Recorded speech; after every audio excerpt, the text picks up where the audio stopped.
오늘부터 이제 정전에 대해서 공부하시는데 바로 들어가는 것보다 그 정전이 어떻게 만들어졌는지 이야기를 하고 들어가시면 좋을 것 같아서 이렇게 먼저 정전이 어떻게 만들었는지에 대한 이야기를 오늘 나눠보도록 하겠습니다. 지금은 우리 청년분들이 젊은 세대 분들이 교전이 어렵다고 하더라고요. 근데 그 당시에는 상당히 쉬운 거였는데 이 대종사님 당대에는 어떤 시대였을까? 먼저 생각해 보면은 제가 이제 준비하면서 대종사님의 그 시대와 대종사님의 심경을 한번 키워드로 뽑아 보니까 고뇌, 어려움, 자비 이런 것들이 나오더라고요. 모두가 그 당시에는 어려운 시기였지만은 대종사님이 이 정절을 만들 때는 정말 어려운 시기였어요. 우리가 이제 무엇을 하나 새로 시작하는 것이 상당히 어렵죠. 우리 이거 지금 수요공방 새로 마음을 내서 오는 것도 여기 계신 분들은 상당한 각오로 오셨을 건데, 그리고 교당 하나를 새로 내는 것도 엄청난 공력이 들어가는데 하물며 새로운 종교를 하나 만드는 데는 얼마만한 어려움과 고통이 따를까. 네. 특히 그 종교를 일제시대에 만들었어요. 일제시대, 일제강점기. 원불교 교전이 나올 당시, 정전이 나올 당시가 아주 여러분들이 생각하시는 몇십 배로 긴박한 상황이었어요. 네. 숨도 쉬기 어려운 그런 상황이었어요. 코로나19와는 더 비교도 안 될 만큼 더 훨씬. 그러면 이제 상황은 일제강점기 시대였고요. 그래서 한국인의 모든 활동은 다 허용되지 않고 있던 시대인데, 그러면 그 당시 일반 국민들의 수준은 어땠을까? 그 당시에 이제 인기를 끌었던 종교들을 보면은 신비한 자치, 이적을 행하는 종교들이 많이 인기가 많았어요. 예. 지금이나 되니까 원불교 법을 정법으로 알아보시는 분도 계시고 훌륭하다고 하지만은 그 당시에는 뭔가 신기한 것을 보여줘야지 종교에 들어오는 시대였어요. 근데 대종 선사님 그런 거 안 하시잖아요. 예. 절대 안 하시죠. 예. 안 하시니까 혹세무민하는, 예, 이런 종교들이 득세했죠. 그런 종교들을 무엇이라고 한다? 유사 종교라고 합니다. 유사 종교. 그리고 1930년대 조선의 문맹률, 그를 모르는 것이 90%라고 해요. 그래서 우리나라 말로 편지 한 장 쓰지 못하고 심지어는 거리의 간판도 정거장 이름도 읽을 줄 모르는 사람이 대부분이었다라고 그때 서술이 돼 있어요. 예. 지금 여러분들 한글을 잘 알아도 교전 읽으면 좀 힘들잖아요. 예. 근데 그 당시에 문맹률이 90%였다. 그래서 간판도 못 읽고 정거장 이름도 모를 정도의 사람이 대부분이었다. 그러면 최악의 상황과 최악의 조건이 만난 거죠. 예. 일제강점기라는 시대와 이런 원불교가 말하는 이런 종교적인 그런 보편성, 정법 이런 것에 대한 관심이 없고, 종교라고 하면은 기복적인 면에 관심이 많았던 대상들, 이런 최악의 조건들이 있는 상황에서 대종사님께서 정전을 편찬하신 거죠. 예. 그러니까 제가 아까 말했던 고뇌와 괴로움과 고통, 그 가운데에서도 포기하지 않으시고 정전을 만들어줬다는 것은 참 감사한 일이다라는 생각이 듭니다. 자, 그러면 이제 우리가 이제 교리 형성사라고 하지만은 이 정전 형성사인데, 그 성립 정전에 만들어진 과정을 알기 위해서는 우리 원불교의 교명, 처음부터 원불교가 아니었어요. 네.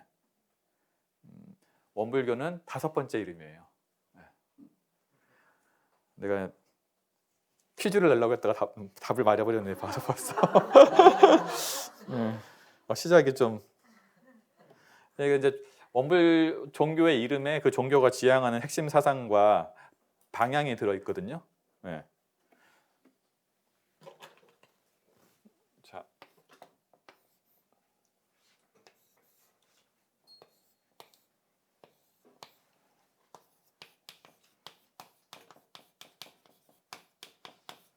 자, 다섯 번째 이름이 원불교. 첫 번째 이름은 뭐였을까요? 오늘 여러분들 아마 처음 듣는 얘기들 많이 있을 거예요. 예.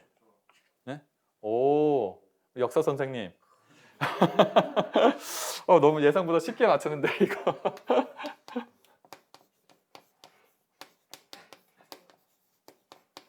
첫 번째 우리 원불교 이름이 저축조합이었어요. 저축조합. 네. 저축조합. 두 번째 이름은 뭐였어요? 두 번째 이름. 맞아요. 이름 너무 길어서.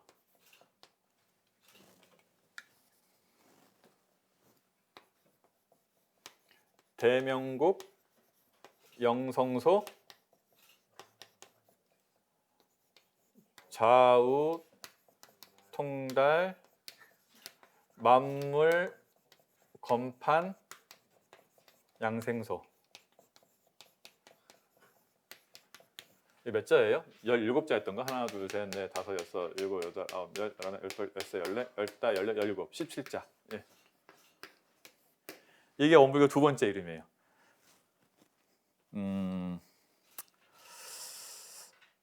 저축조합이 이제 1917년에 하는 거고요.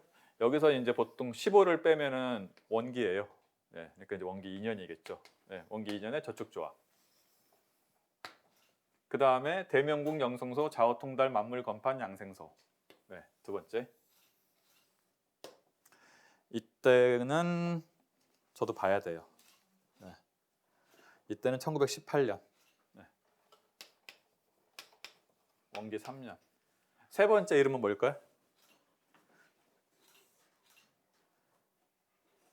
세 번째 이름. 첫 번째도 몰랐는데 뭐 세 번째. 맞춰보죠. 세 번째는 불법 연구회 기성조합. 네 번째는 맞아요. 불법 연구회.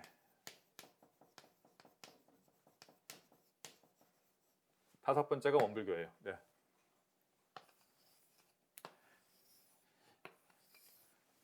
제가 보기에는 원불교 학과생도 이거 쓰라고 하면 못 쓸 것 같은데 5개. 처음에 왜 저축조합으로 이름을 했을까요? 그러니까 이제 이게 다 이제 우리 교리 변천하고 연결이 되는 거예요.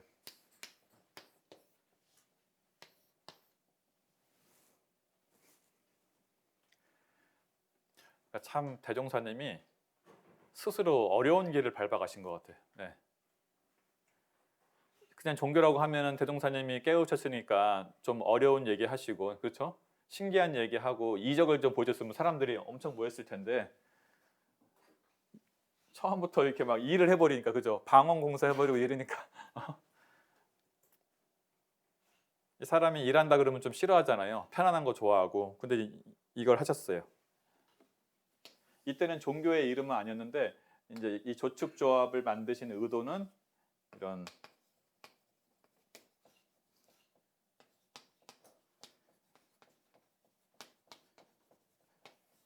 경제적, 정신적 기초를 세우신 건데, 종교 활동을 하는데 신자들의 돈을 걷어서 하는 걷어서 하는 것이 아니라 이를 통해서 이렇게 종교를 기반을 세우신 거잖아요.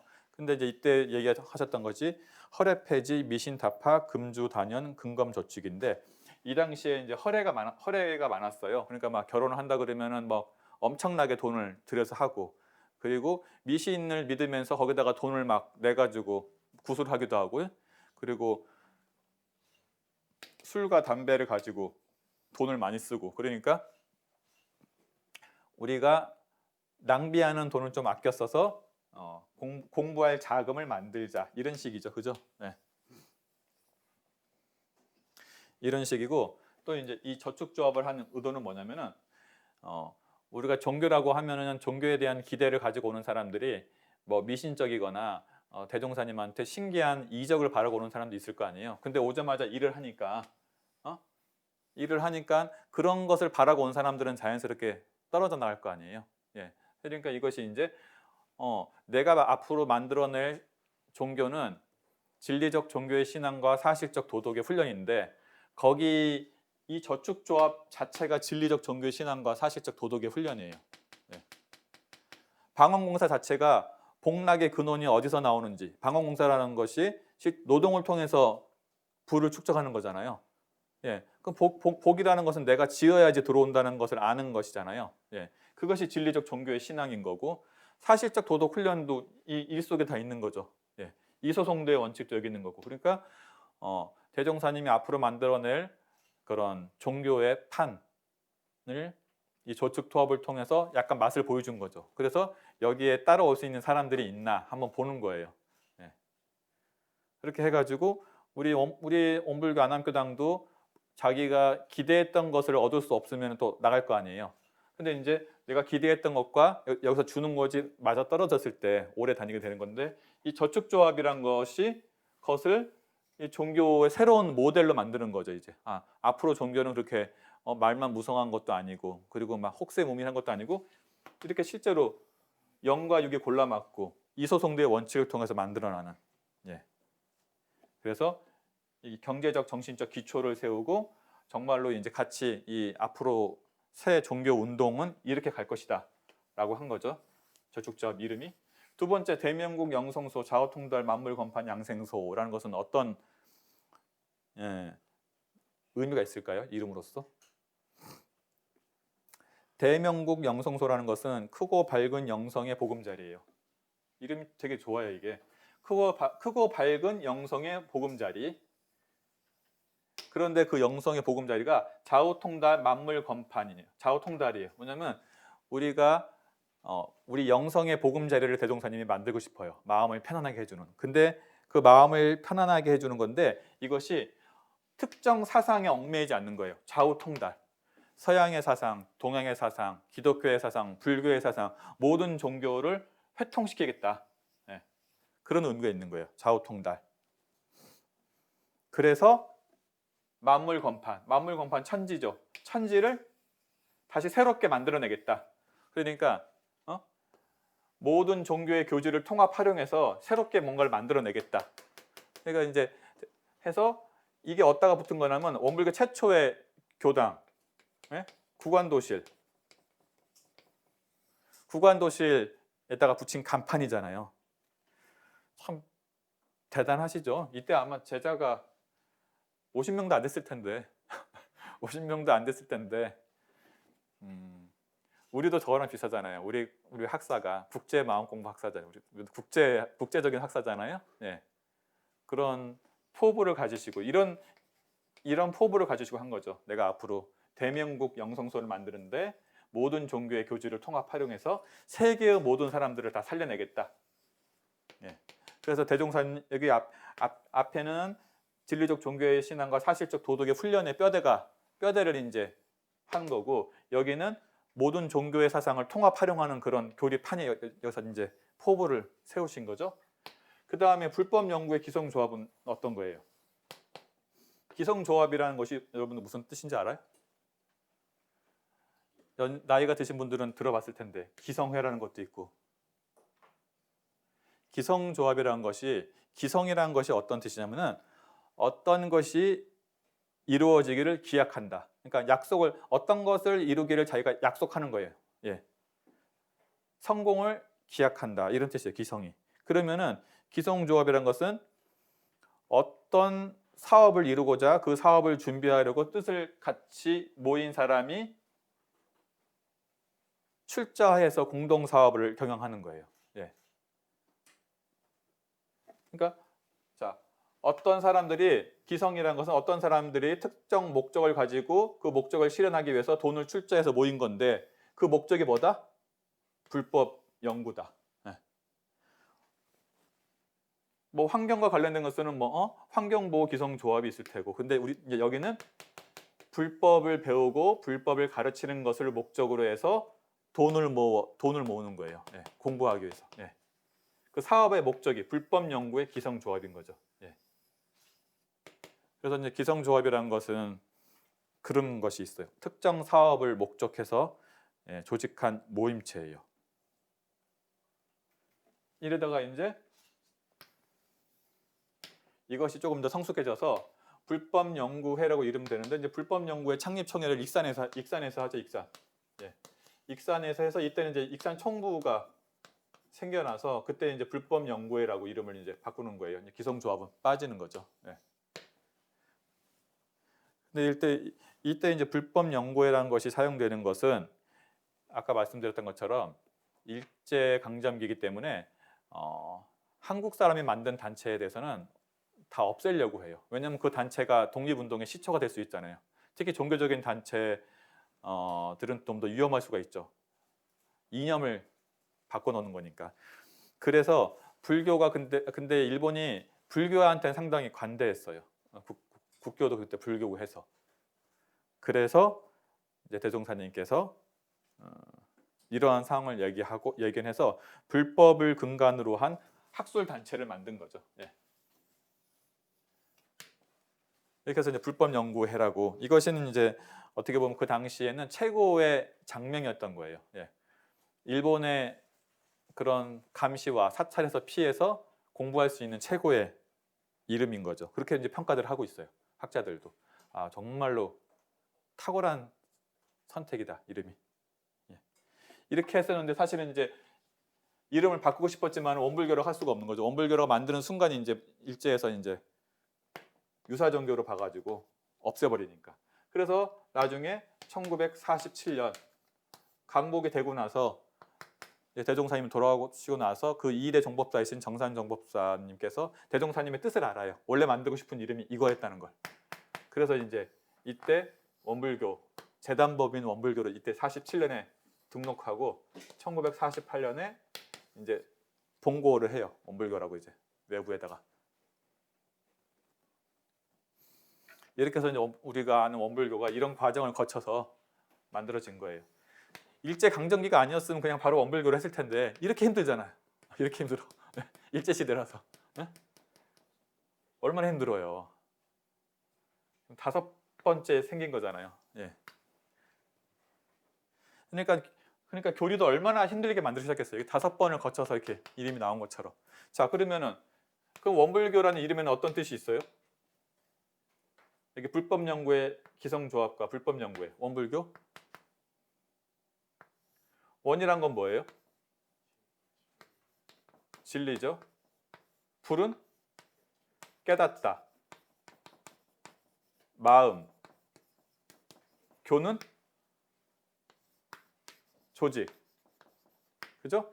진리를 깨닫게 하는 곳, 진리를 깨닫게 하는 조직, 예, 진리를 깨닫게 하는 단체. 이게 원불교 그 뜻이에요. 원자가 진리예요. 그러니까 그때 옆에 있는 사람이 이제 정산 종사님한테 이렇게 물었잖아요. 그러면 왜 원교라고 하지 원불교라고 했냐? 예. 그랬더니 대종사님, 정산 종사님 뭐라고 하시죠? 원과 불은 떨어뜨릴 수 없는 단어다. 예. 왜냐하면 아무리 진리가 있어도 그 진리를 깨닫지 않으면은 그 진리는 빈 껍데기와 같잖아요. 그리고 깨달으려고 하는 마음이 있지만 진리가 없으면 그게 뭔 소용이에요. 그러니까 두 개는 떨어질 수가 없는 거잖아요. 깨달음과 진리는 떨어질 수가 없어요.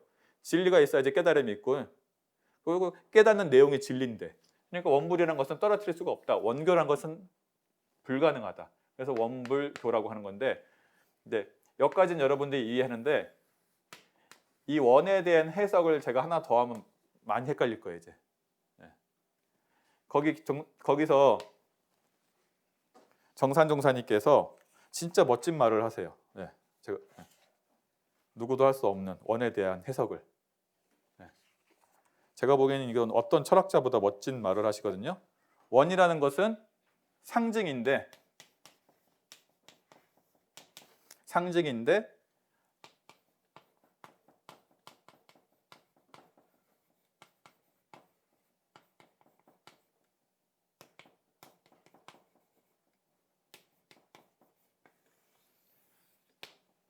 여러분들이 이런 상을 이렇게 봤으면 깨달은 건데, 예? 원이라는 것이 뭐라고요? 만법의 근원인 동시에 만법의 실제다. 이 말뜻을 아시겠어요?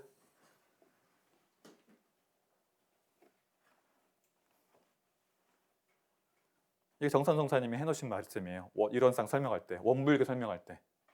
예. 형이상학으로 하면은 이제 좀 어려워지죠. 형이상학으로 하면은 만법의 근원이고, 형이하학으로 하면 만법의 실제예요.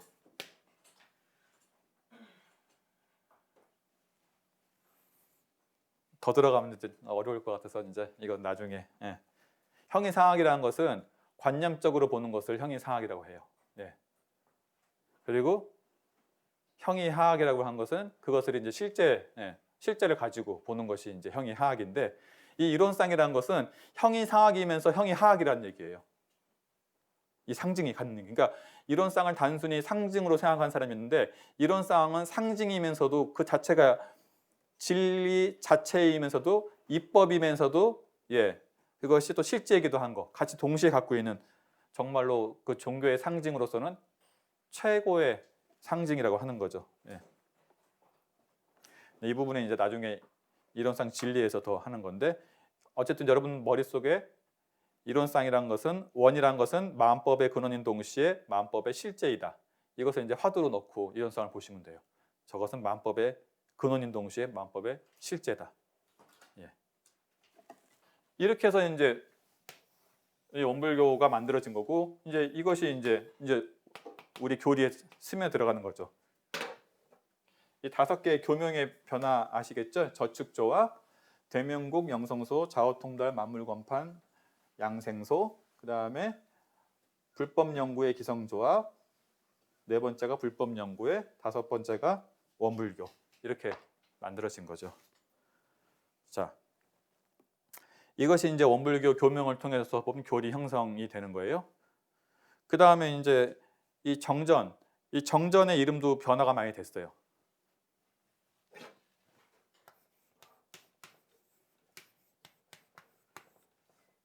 여기 정전이라는 이름이 생길 때까지 몇 번 변화됐을까요?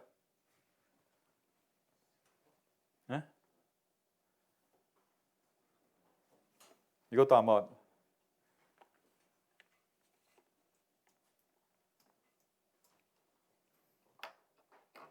오늘 이거가 이제 핵심이잖아요. 4번 바뀌었어요, 4번. 네. 처음에 이름이 뭐였을까요? 처음에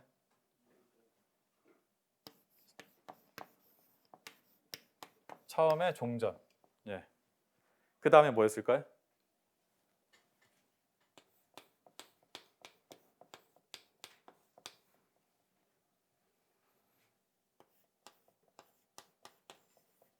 그 다음에 정전.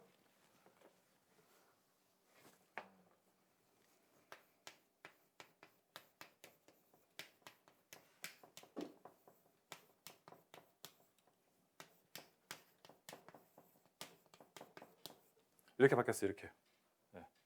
첫 번째, 두 번째, 세 번째, 네 번째, 5번째 이렇게. 네. 처음에는 종전.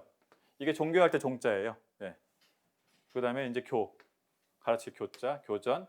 그 다음에 다시 우리가 지금 쓰는 발을정, 정전. 그 다음에 불교 정전. 그 다음에 정전, 교전. 이렇게 온 거죠. 예.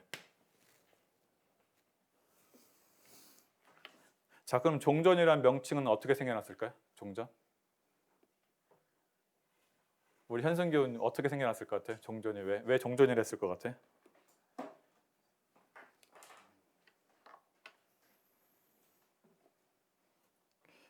불법연구회가 우리 불법연구회였잖아요, 그죠? 그 당시에는 원불교가 아니었으니까 대종사님 당대까지는 불법연구회인데, 불법연구회가 일제강점기에 어떤 취급을 받았다? 유사종교, 사이비종교 취급을 받았어요. 그래서 1935년도에 조선 총독부에서 낸 책이 있어요. 조선의 유사종교.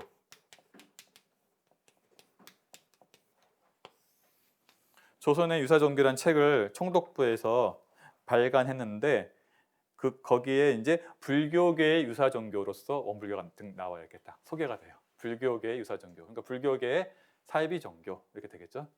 해가지고 41페이지에 걸려서 이렇게 소개를 해줘요. 네. 친절하게. 그러니까 이제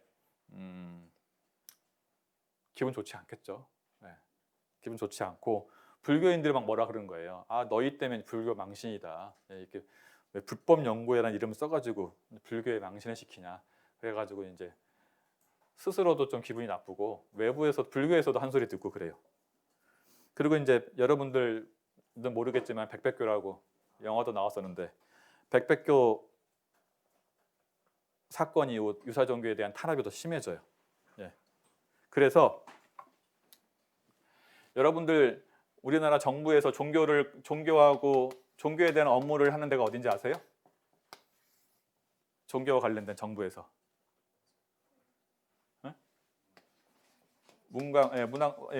문화체육관광부, 문광부인데 이 문광부에 종무실이 있어요. 여기서 종교에 대한 업무를 수행해요. 예. 그랬는데 이때 일제 강점기 때는 유사 종교들은 어디서 취급한지 알아요? 종교 업무를?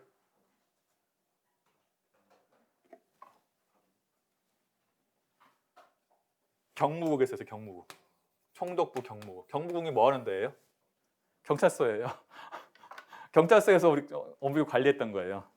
그럼 뭐 관리가 아니라 이제 계속 감사한 거죠. 그 당시에 기독교하고 불교는 어디서 관리한지 아세요? 기독교하고 불교는 항무국에서 했어요. 항무국. 항무국은 어떤 거냐면 지금 말하면 제가 보기에는 제가 정확히 전문가는 아니지만은 항무국이라고 하면은 지금 교육부하고 문화관광부 두 개 성격을 같이 가진 데 같아요. 네. 그러니까 불교하고 기독교는 정식 이제 관리가 되는데 원불교는 이제 트집 잡아가지고 어떻게든 없애려고 경찰에서 관리하는 거죠. 그죠?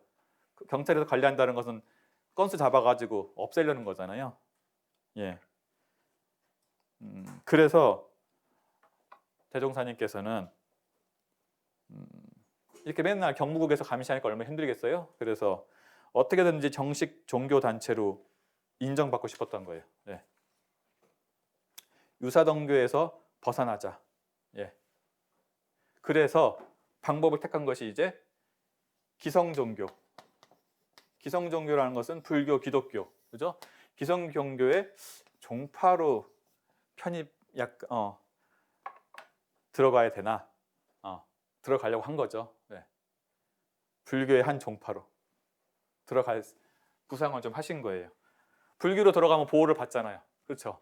그래서 그때 정확한 사료까지는 아닌데 이런 논의를 했대요. 불교의 한 종파 중에서 일원종으로 우리는 불교의 일원종이다. 예, 뭐 조계종 이런 거 있잖아요. 예, 일원종 논의를 했대요. 일원종. 예. 왜냐하면 자꾸만 이제 사이비종교를 없애려고 하니까. 근데 불교 종파 들어가면 불교의 보호를 받잖아요.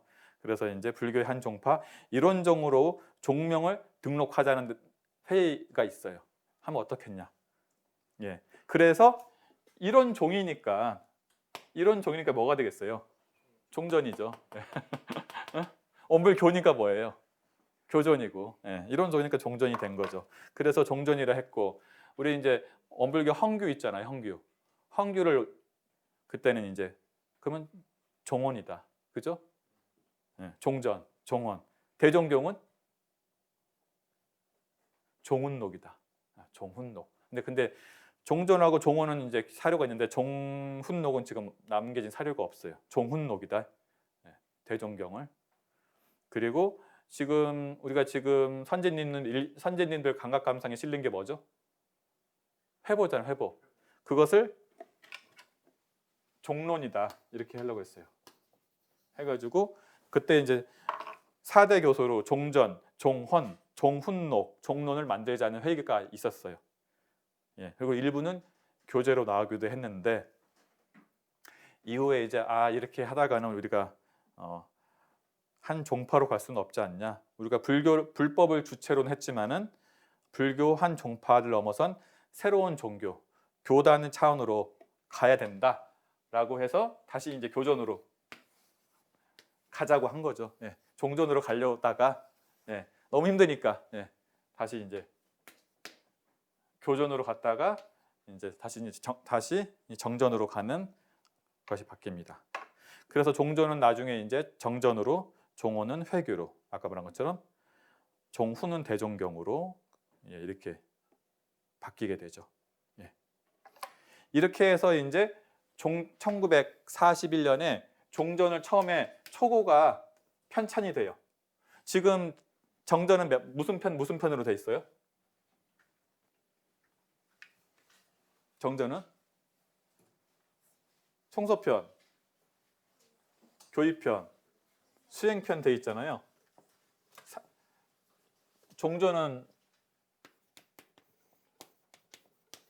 이 당시에는 2편으로 돼 있었어요. 2편.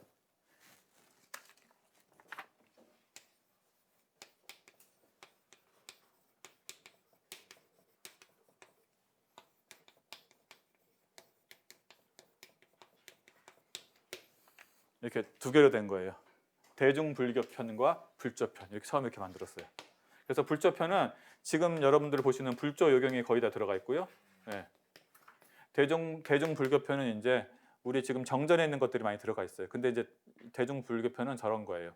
이 불교를 어떻게 혁신해야 되냐 이런 것들이 있는데, 대중불교편에는 이론상 서원문, 자선법, 무시선법, 참회문 등이 이렇게 들어가 있어요.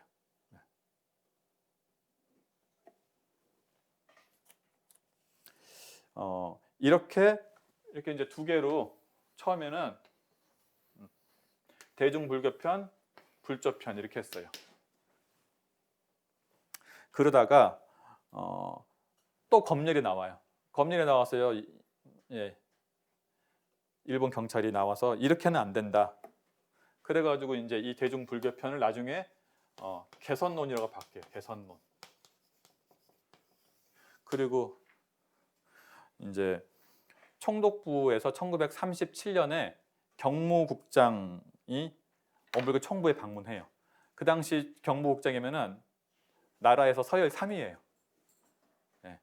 서열 3위인 사람이 정말로 시골에 있는 종교 하나 찾으러 이렇게 온 거예요. 어떤 사람이 파견 나갔다가 좀 무슨 단체가 있다 그래가지고, 그래서 총독부 경무국장이 방문하니까 얼마나 긴장했겠어요. 네. 그 경찰서장도 오고, 그때 원불교 황인천 선지님은 이제 나중에 우리 원불교 신자로 돌아서시잖아요. 황인천 선지님이 경찰 순사였고, 그분은 이제 경찰서장인데, 지금 같은 경우에는 이제 경찰에서 제일 높으신 분이 누구죠? 네, 경찰청장이 온 거예요. 내려온 거예요. 예. 그래가지고 불시에 와가지고 우리 원불교 교리를 보더니 지적을 해요. 왜 사은에서, 왜 원불교는 은혜를 강조하는데 황은이 빠졌냐라고 얘기를 합니다. 황은이. 우리 천황에 대한 은혜가 왜 빠졌냐라고 얘기를 해요. 그러니까 이때 이제 황인천 선지님의 얘기를 들어보면은 이제 끝났구나, 원불교 끝났구나 이렇게 생각했대요. 이제 그래서 제자들도 막 다 이제 원불교 끝났구나, 이제 문 닫겠구나. 예, 대답을 대종사님이 할 수 있을까? 이제 끝났다라고 생각했대요. 그때 대종사님이 뭐라고 대답하신지 아세요? 들은 것 같아요, 여기서 한승교훈이.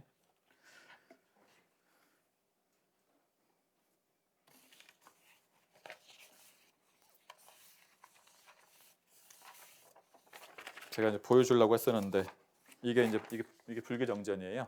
네. 이게 1943년 본이고 이제 이게 1954년 본인데,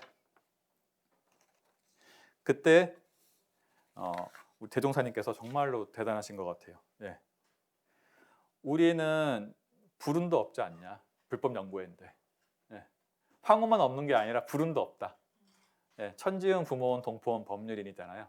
우리는 황운만 없는 게 아니라 불운도 없다. 그거 왜 안 넣냐 그랬더니 너무나 높은 운이라 급이 안 맞는다. 그러니까 황은하고 불운하고 사은하고는 급이 안 맞아서 못 넣었다. 예.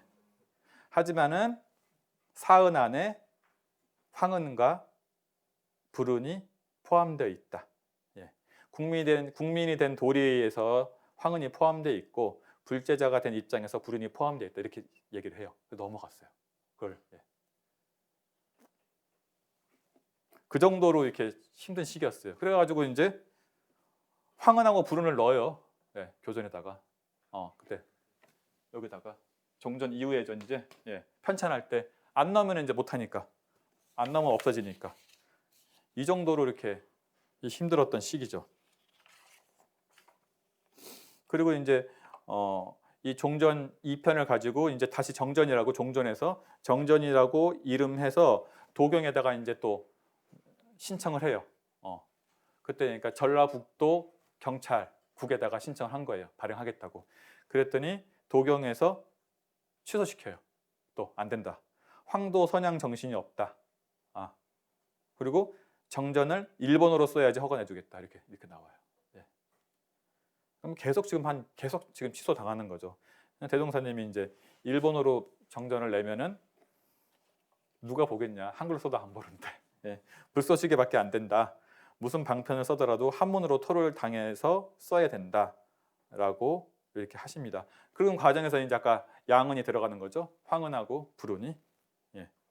그리고 이제 이것을 이제 그래도 불교에 대해서는 우호적이니까 이 당시에 이제 우리 원불교 초기 교수를 보면 이렇게 불교에 관련된 내용이 엄청 많아요. 왜냐하면 불교 서적으로 자꾸만 이제 보이게 하려고 한 노력들인 거예요. 사실은 대종사님이 넣긴 싫은데 불교의 색채가 없으면은 통과가 안 되니까. 이렇게 이제 고민을 하고 있어서 거의 이제 대종사님께서 포기하는 단계에 왔을 때 1942년 9월에 친일 불교 포교사인 불교 15사 사장 김태엽 선생님이 오세요.